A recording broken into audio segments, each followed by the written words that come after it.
at the Thomas Bus dealership in St. Catharines, Ontario, 11 days and several $1,000s after I dropped the bus off for a safety inspection and needed repairs. It's all ready to go. Among other things, it needed a new kingpin steering knuckle kit in the front end and a new spring pins bolt in the rear. The staff told me that they'd never seen a bus of this age with an undercarriage as pristine as this. They're really knocked out by it.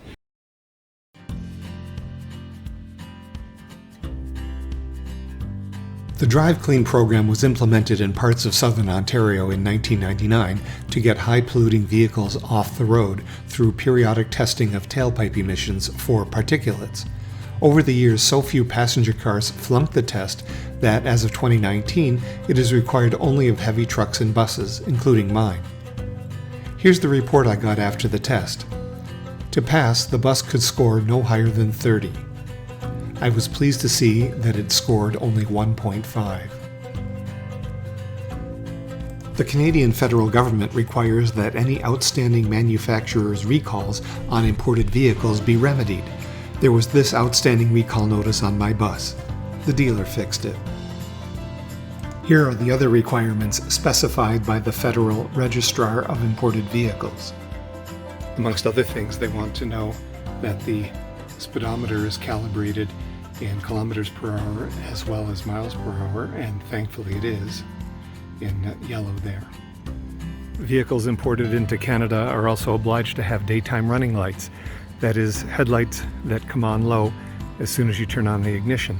I didn't think this US bus from 2004 was equipped with those, but the dealer says they are, except they don't come on when the parking brake is on, and I'm not about to take the parking brake off while I stand downhill from this beast.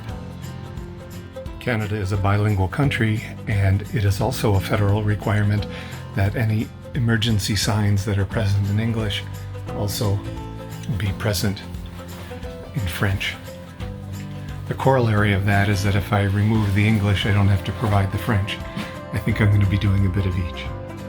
As other skoolie owners have shared on the internet, a heat gun and a flat razor blade seem to be a good way to loosen the glue and remove the sticker. This lever is important for the operation of the pneumatic front doors. I didn't want to remove or cover up the instructions, so with the help of Google Translate, I created a French equivalent. Here's a step I haven't been looking forward to: removing seats. I'd like to remove the last couple of rows so I can cram stuff in that I'm taking to the town where I'm going to be doing the conversion.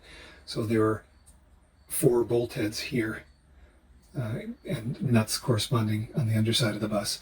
And there are fasteners on the far side that don't go through the floor of the bus, but rather through a rail where I can get to both the nut and the bolt. The removal of those should go a lot faster.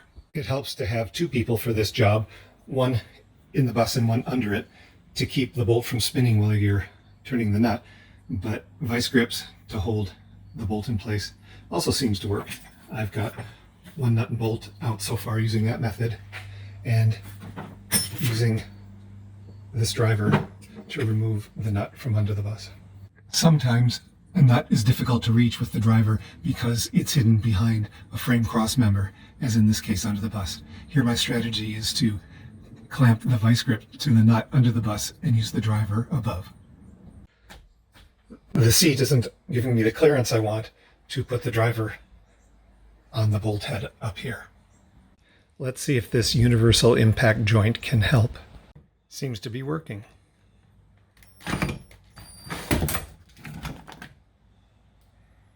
The first seat is out. To get to the upper bolts towards the front of each seat, you have to lift the seat and swing it out of the way. You do that by turning this handle.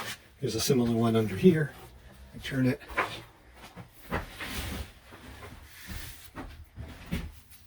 And that allows the cushion to lift up, and it exposes the head of the bolt there.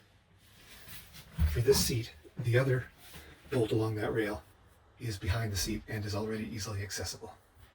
2 rows of seats removed. For those nuts and bolts where I had access both above and below, it was trivial removing them. For ones where I didn't have access to the nuts below, I had to grind the heads off the bolts, and that was a royal pain. Well, I'm at a rest stop at about the halfway point of a 6-hour drive between where I live and where my son lives. I'm going to work on the bus over the winter on his friend's farm. Now, I told myself I wouldn't resort to the kind of half-assery that we see here with a trimmed down 2x6 and a piece of rusty steel, but it was important to me to be able to mount my tablet closer to where I can reach it from the driver's seat. I removed 4 seats myself a couple days ago by removing nuts and bolts above and below the floor, as evidenced by the remaining holes. Now in the new location, my son is helping me remove the balance of the seats. Removing the nuts and bolts can be challenging, as my experience showed. The quick and dirty way to do it is to simply saw off the leg. And that we're doing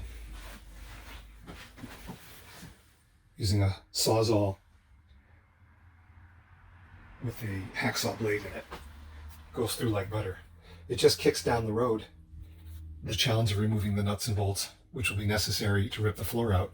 But it means in a short period of time, we'll be able to clear all the seats out of the bus and have all that working room. By accepting my son's suggestion to cut off the seat just above where the bolts go through the floor rather than remove the bolts, we've been able to loosen all the seats in under an hour.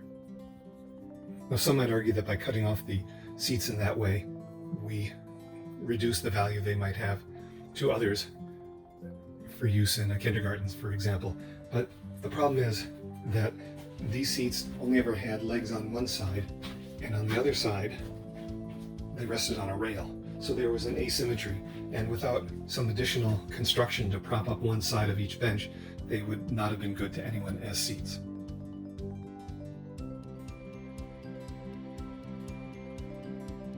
We've managed to park it on a very muddy farm with some difficulty.